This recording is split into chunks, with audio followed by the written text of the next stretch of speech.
Hello everyone, my name is Carter House, and today I will be talking to you about muscle memory training in regards to keyboard typing. In recent years, we have seen technological advancements that have the potential to drastically change how simple things are done in the future. ChatGPT and AI in general now have the capabilities to write songs, essays, and even create code. The power of these advancements has allowed society to rethink many historically consistent aspects of life. Paragraphs can be written with the push of a button, and cars are becoming self-driving. The world is changing rapidly, but it is important to be skeptic on which of these advancements actually put us forward and which set us backward entirely. Dr. Sabrina Kameni announced the release of the Tap XR in October 2021. This wearable keyboard allows users to type on any surface with a set of movements that represents each key. It can be used completely eyes-free and relies on muscle memory, as there's no tangible keyboard and it doesn't align with the traditional QWERTY layout seen on many laptops and computers. The Tap XR, although generating solid revenue, has its uncertainties. Because it is a completely eyes-free typing method, one must lean entirely upon muscle memory and its function. There are factors such as blindness or a need for mobility that give this technology a purpose, but for the general population, it is in question if this can ever be something that makes sense on a larger scale. More must be learned about the difference between leaning on muscle memory compared to visual memory to determine the effectiveness of a wearable keyboard. Is the Tap XR an example of an attempted advancement that actually sets society backwards? And can muscle memory be depended upon for the future for a wearable keyboard or something similar? So this is where my research question comes in.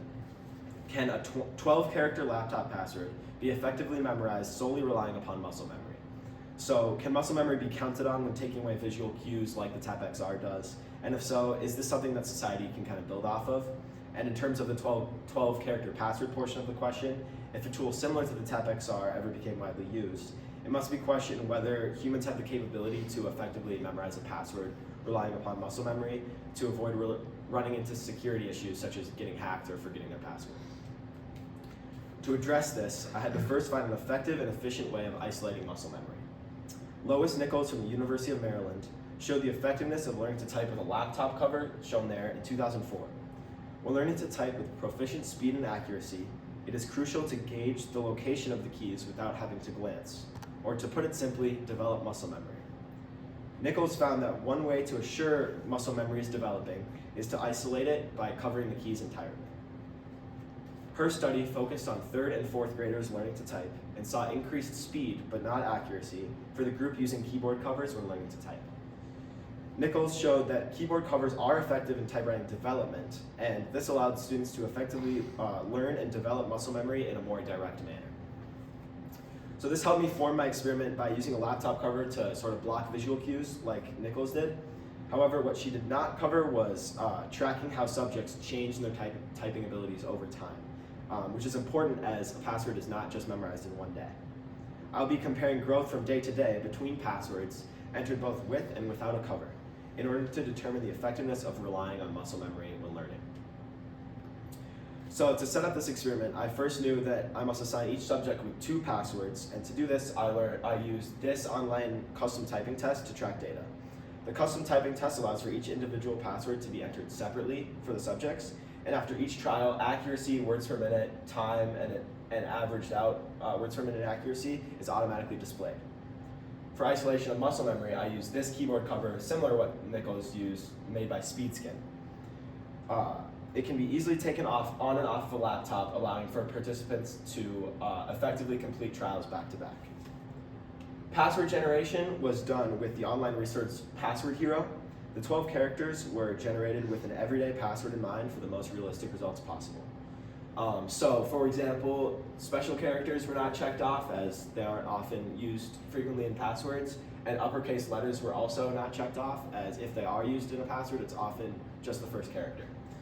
So that's an example of a password that was used in the study, 12 characters, couple numbers in there.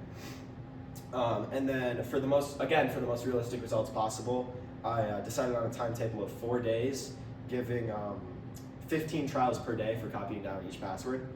This kept things simple and close to real-world password entry, as it isn't often for one to key in a password over and over again each day. So it was a priority to replicate real-world habits within the 15 trials. So this is my first look at how data will be tracked and compared in data format. After the 4-day period, subjects were asked to recall both of their passwords using no aid whatsoever, so that's represented with day 5 here. This was done with covering up the portion of the computer screen, displaying the password with a small post-it note. Each password was entered just once in specifically day 5 and used as sort of a final test to get a value to gauge how well that participant was able to memorize the password over the 4 days. Once this was set up, subjects were gathered using a Google form to students at my school. A few things were taken into account in this process. Study by Joshua K. Hartshorne and Laura T. Germain showed that cognitive memory essentially peaks most often before high school graduation. Out of more than 45,000 standard IQ and memory tests, it was found that some show a plateau of abilities in their early 20s, some in early adulthood, but it can be assumed that high school upperclassmen will be at near or the top of their cognitive peaks. This meant that it made the most sense to narrow down my subject options to juniors and seniors in high school.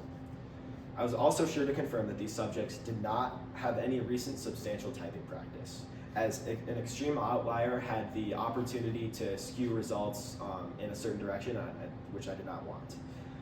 With these conditions and with the 5-day commitment, I was able to garner just 8 willing participants. I distributed each participant 1 consent form seen here and 2 passwords each, and then began testing and gathering data. There were a few limitations in this experiment. In a perfect world, this would have taken place over a much longer period of time with more participants. The low number of 8 participants slightly takes away from the validity of the study, as the results could have been shifted easier by outliers, or the whole sample group could have, for example, been more proficient at typing with a cover or without a cover. As for the 4 days, it would have been optimal to elongate it, but that would have even shortened my participant pool, and that seemed like an unnecessary trade-off with already only 8 subjects. So with an unlimited amount of subjects though, I would have added a few days onto the experiment to cast a wider net of sample days in order to study growth. Because for example, a participant could have developed muscle memory at day 9 or 10 or so, but that wouldn't be seen with this study.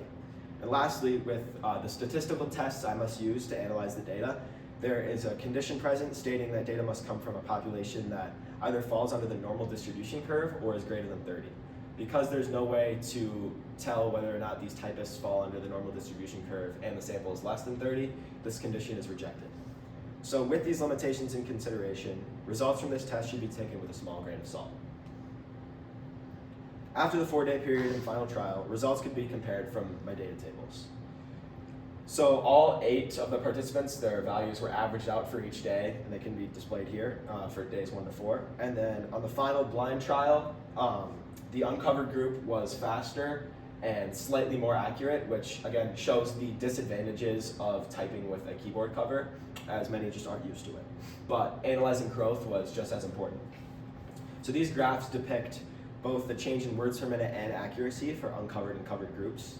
The uppermost line represents the uncovered group, again showing that participants are just better typing without the keyboard cover. However, we can see already from just eyeballing it that the slopes are similar between the two, and that's what I'm getting to in the statistical results. I ran a paired t-test in order to analyze this day-to-day growth, with null hypothesis setting them equal, and my alternate hypothesis that uncovered would be better than covered, as already seen in the previous data sets. After running the test for each day, so day 1, 2, 3, and 4, I failed to reject the null hypothesis. This means that there was no significant evidence that showed the uncovered group showed more words per minute and accuracy growth. This meant that when relying on muscle memory, participants were able to increase at the same level or even more from day to day compared to when using visual memory.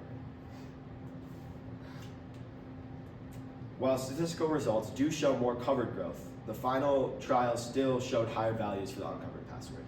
This shows the limitation in only spanning the test over a 4-day period.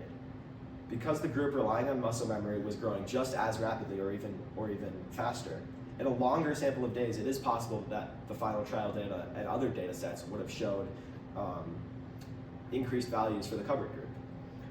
Data from this experiment is relatively inconclusive, as the final trial and growth data sets show different outcomes, and overall limitations take away from the validity of this experiment. For eyes-free typing, the future is bright and yet to be seen. Although inconclusive, the study doesn't show any signs that point to the TapXR being a bad idea. And with progress being made in many facets of technology, there is always opportunity for a wearable keyboard to become the new way of typing.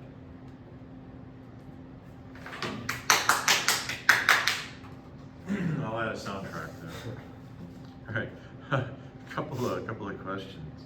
How did the choices you made when designing or implementing your research method impact the process of your research?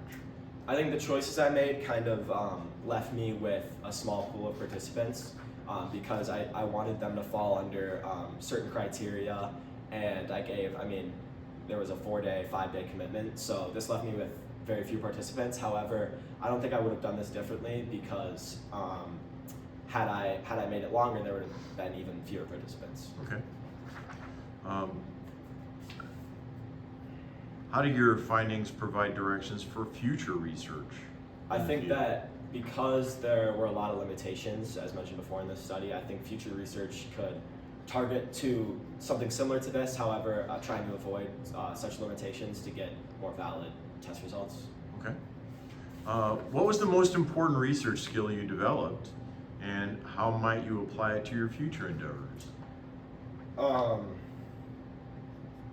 I learned, I guess, the power of kind of rephrasing searches to get different results. I think that often it's easy to search something and not get results you want and then just kind of give up, but I learned how to rephrase different questions I was inputting and find different scholarly articles. Okay, thank you.